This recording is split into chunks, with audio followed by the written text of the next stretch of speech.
নমস্কাৰ ফ্ৰেণ্ডছ, মই ৰঞ্জুৱে মোৰ চেনেললৈ আপোনালোকক পুনৰবাৰ স্বাগতম জনাইছোঁ। কি খবৰ আপোনালোকৰ? খবৰ নিশ্চয় ভাল আৰু মোৰো খবৰ একদম বিন্দাছ। আপোনালোকে দেখিছে নহয়, পুৰা পিন্ধি উৰি ৰেডি হৈছোঁ। আপোনালোকে থাম্বনেইল আৰু টাইটেল চাইটো গম পাইছে আজি ক'লৈ গৈ আছোঁ। গতিকে ময়ো ৰেডি হ'লোঁ আৰু আমাৰ ঘৰৰ সকলো ৰেডি। গতিকে ব'লকচোন আপোনালোককো লৈ যাওঁ। আজি কি হয় কেনেকৈ হয় আপোনালোকক গোটেইবোৰ দেখুৱাই যাম। আপোনালোকে আশা কৰোঁ ভিডিঅ'টো শেষলৈকে চাব। গতিকে ফ্ৰেণ্ডছ, এয়া দেখিবলৈ পাইছে একে প্ৰথমতে মই আপোনালোকক গেটৰ পৰাই আৰম্ভ কৰাই দিছোঁ। ইয়াত ধুনীয়াকৈ এটা মেছেজ লিখি দিছে যে আমি একেখন নাৱৰীয়া যাত্ৰী। তাৰপিছত এটা ধুনীয়াকৈ গেট বনাই দিছে যে ইয়াত লিখা আছে, দেখিছে নহয় আপোনালোকে, দেখিবলৈ পাইছে শোণিতপুৰ জিলা সাহিত্য সভাৰ 23 সংখ্যক দ্বিবাৰ্ষিক অধিৱেশন। আজি ইয়াত হৈ আছে শোণিতপুৰ জিলা সাহিত্য সভাৰ 23 সংখ্যক দ্বিবাৰ্ষিক অধিৱেশন আৰু এয়া হৈছে তাৰ গেটটো। তো ইয়াৰে পৰা আৰম্ভ কৰিম আজি আমাৰ ভিডিঅ'টো। ইয়াৰ পিছত আমি লাহে লাহে এনেকৈ গেটৰ পৰা ভিতৰলৈ লৈ যাম আপোনালোকক। গতিকে ব'লকচোন ভিতৰলৈ যাওঁ।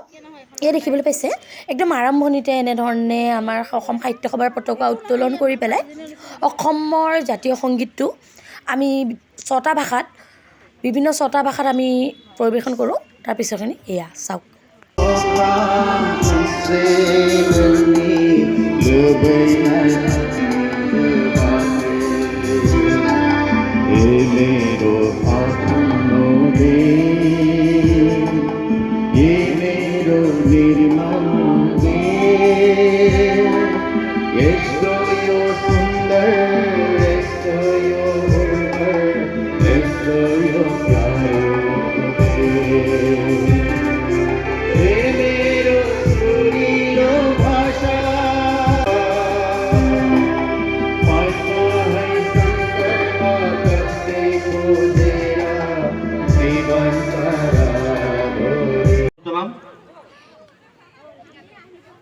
আৰু পুনৰবাৰ আজি আৰু অহাকালি হ'বলগীয়া বৰ্ণাঢ্য কাৰ্যসূচীৰে অনুষ্ঠিত হ'বলগীয়া শোণিতপুৰ জিলা সাহিত্য সভাৰ সমূহ কাৰ্যসূচী অসমৰ লগতে ভাৰতবৰ্ষৰ বিভিন্ন প্ৰান্তৰ সাহিত্যপ্ৰেমী ৰাইজ যাতে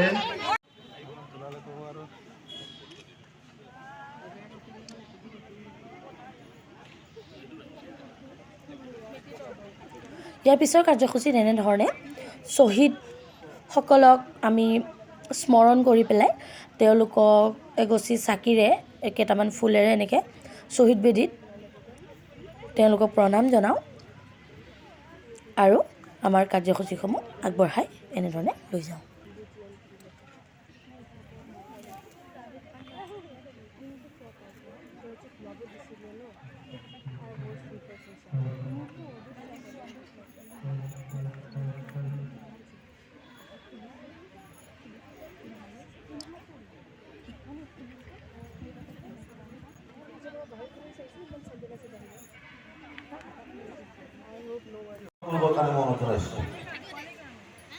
আমাৰ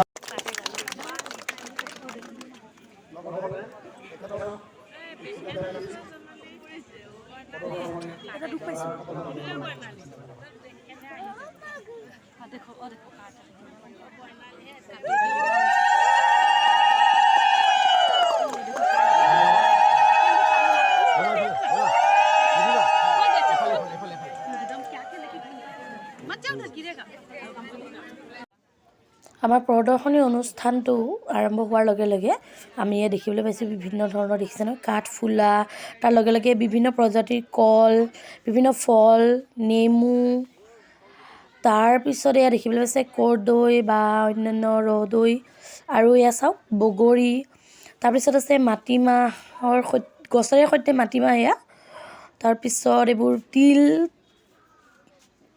আৰু বহুত কিবা কিবি আৰু বিভিন্ন ধৰণৰ ধান, বিভিন্ন প্ৰজাতিৰ ধানসমূহ এয়া আপোনালোকৰ ওচৰত দেখিবলৈ পাইছে। বিভিন্ন প্ৰজাতিৰ ধান ইয়াত বহুতখিনি আছে, বহুত প্ৰজাতিৰ ধান আছে, প্ৰায় 40 বিধৰ ওচৰা-ওচৰি আছে। এয়া চাওক, এয়া জলকীয়াৰ গছবোৰ,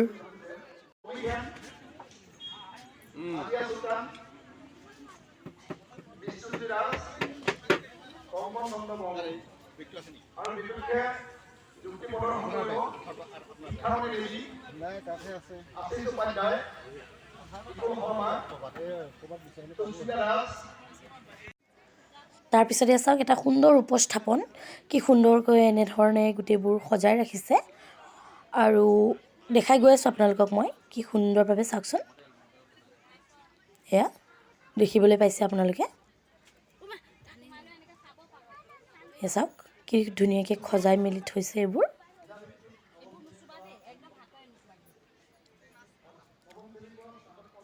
তাৰপিছত ইফালে আছে এইবোৰ চাওক কি ধুনীয়াকৈ সজাই মেলি থৈ দিছে। খুব সুন্দৰ হৈছে বন্ধুসকল, চাবলৈ খুব সুন্দৰ হৈছে। আপোনালোককো দেখাই গৈ আছোঁ, আপোনালোকেও উপভোগ কৰক মোৰ লগতে। আৰু ইয়াতে মই আপোনালোকক আৰু এটা ইণ্টাৰেষ্টিং বস্তু দেখাম।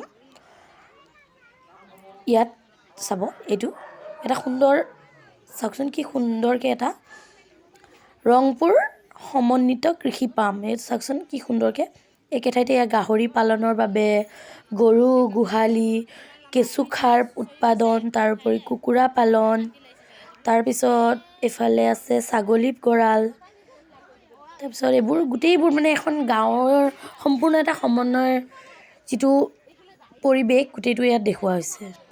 ইয়াৰ পাছত এই চাওক মোৰ মন আকৰ্ষণ কৰি নিয়া একদম সুন্দৰ এটা উপস্থাপন।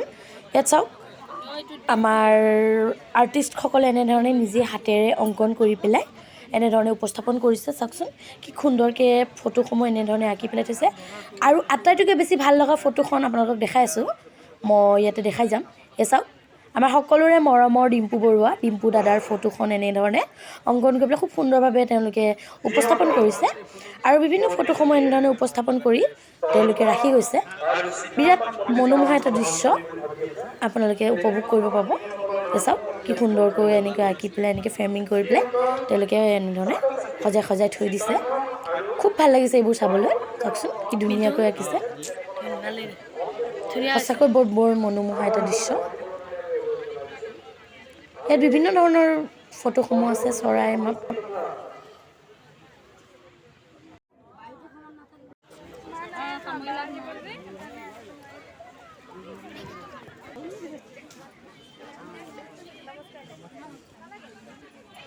এইটো কি হয় বাৰু?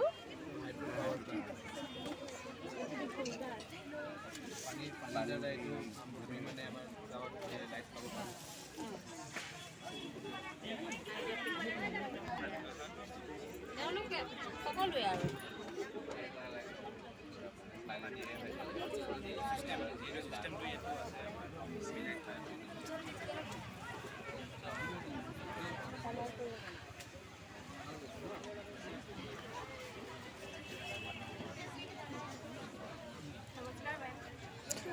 এয়া চাওক কণ কণ স্কুলীয়া ল'ৰা ছোৱালীবোৰে এনেধৰণে বিভিন্ন ধৰণৰ তেওঁলোকে ছায়েন্সৰ যিটো এক্সিবিশ্যন হয় তাৰ কাৰণে প্ৰস্তুতি চলাই পেলাই এনেধৰণে বিভিন্ন ধৰণৰ বস্তু তেওঁলোকে প্ৰস্তুত কৰি আনি ৰাইজৰ সন্মুখত উপস্থাপন কৰিছে। গতিকে আপোনালোককো গোটেইখিনি দেখাই গৈ আছোঁ।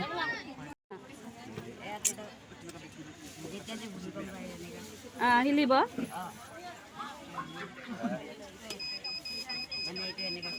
শব্দ কৰিব, জাননীটো দিব, ওলাব পাৰে। আৰ্থকুইক ডিটেক্টৰ ধুনীয়া বনাইছে। আচ্ছা, ফ্ৰী ব্ৰেক বুজাই দিয়া অকণমান। ইয়াত মেগনেটেড আমি ইলেক্ট্ৰিচিটি জেনেৰেট কৰিব পাৰোঁ। এইটো ঘূৰালে মেগনেটে টানি পেলাই এইটো ঘূৰি থাকে। ইয়াত আমাৰ ট্ৰান্সফৰ্মাৰ আছে, ইয়াৰ পৰা ইলেক্ট্ৰিচিটি গৈ আছে ইয়াত। আৰু ইয়াত আমি বুষ্টাৰ ইউজ কৰিছোঁ, যিটো মিটি ডাবল কৰি দিয়ে পাৱাৰটো। আমি এতিয়া এই বুষ্টাৰটো অন মানে ট্ৰান্সফৰ্মাৰটো অন কৰি দিলে আমাৰ পাৱাৰত লাইন। আচ্ছা, এইটো লাইট ইয়াত জ্বলি গ'ল ন? নাইচ, দিমাগ লগাইছে কিছু, ধুনীয়া হৈছে গোটেইখিনি। এইটো কি তোমালোকৰ? আচ্ছা,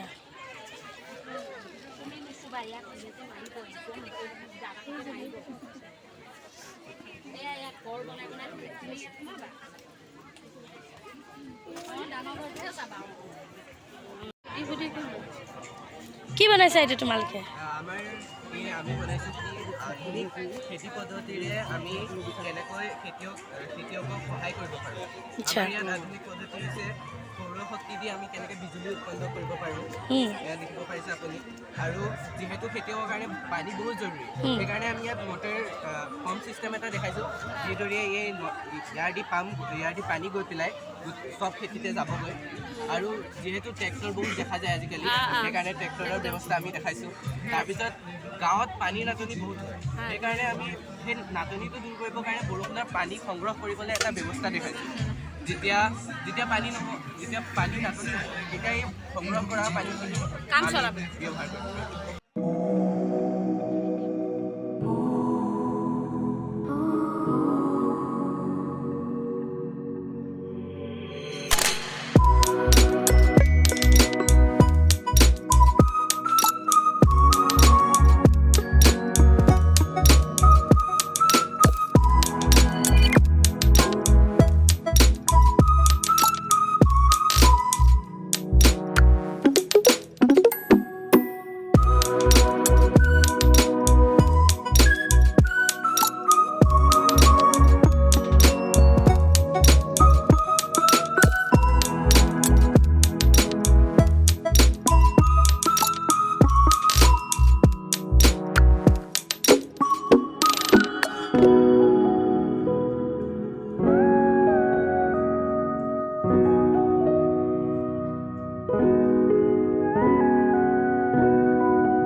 কি বেলুনৰ বায়ুটো পানীৰ তললৈ গৈ পানীখিনি কমাই পাইপটো দি পেলাই এয়া গিলাচত ভৰাইছে।